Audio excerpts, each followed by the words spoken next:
Takže momentálne sa nachádzame v počítačovej verzii mojej aplikácie CapCut a otázka bola, akým spôsobom je možné zazoomovať túto aplikáciu alebo ten obraz. Veľmi často sa to robí, keď nahráte nejaké video, aby to nebolo také statické, tak ide o to, aby sa ten obraz niekedy priblížil a niekedy oddialil. Takže skúsim ešte pustiť zvuk, aby ste to počuli. A ja teraz pustím časť toho videa. Nebavíte strihať videá v mobile? Tak. A dajme tomu, tu by som chcela, aby sa ten obraz začal postupne zväčšovať a približovať tomu divákovi. Takže urobím si strih a do tohto bodu si môžem urobiť aj značku. Urobím si tú značku, túto po pravej strane, mnežítko, je to v základní parametre a mám to na 100%. To znamená, že tu mám 100% veľkosť. Pustím si to ďalej.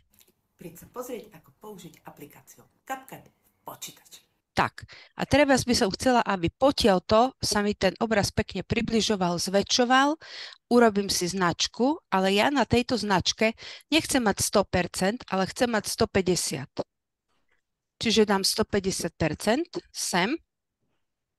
Chvíľku nechám 150, čiže urobím si ďalšiu značku a potom na tejto značke, tu budem mať ešte stále 150 a na tejto druhej značke chcem, aby sa mi to vrátilo na 100, aby som to trochu prehnala, aby ste to videli, tak ja tam dám 80.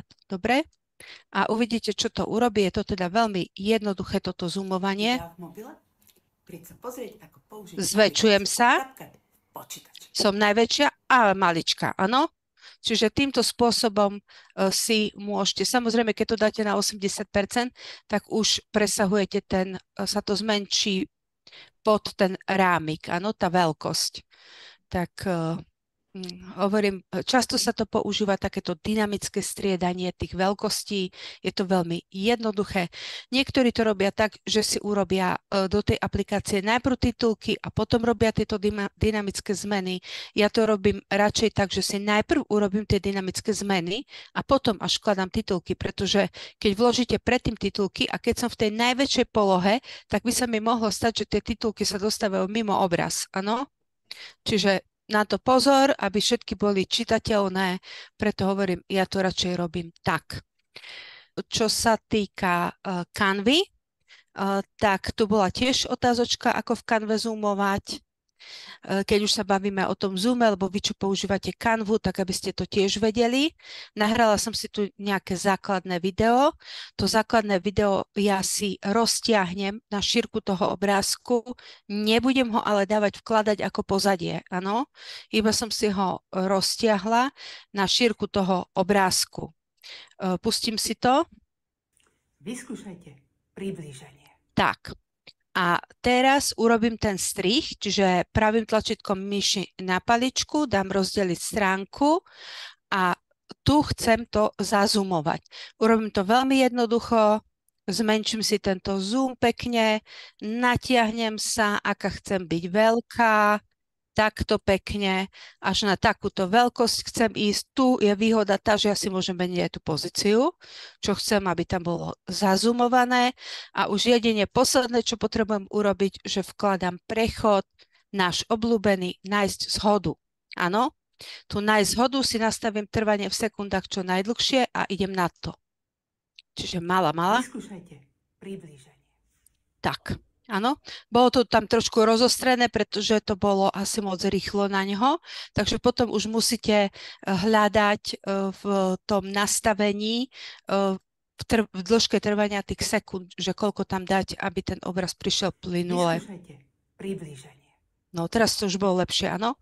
A ďalšia možnosť, že nahrám si to video a vyskúšajte priblíženie. Čiže máme na to čo? Kto vie? Akú funkciu na to ešte máme? Máme na to animáciu, presne. A animáciu môžeme použiť buď dýchanie alebo zoom fotky. Čiže ja keď použijem ten zoom fotky, tak teraz sa už vlastne nemusím o nič starať, buď dám von, alebo dám dovnútra. A keď to pustím,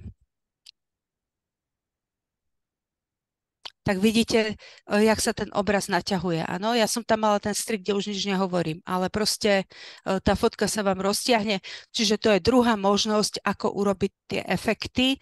Opäť môžete si určiť, že či pri vstupe, pri výstupe, obomi smermi, ako to budete robiť, dovnútra, von a nastaviť si tú mierku.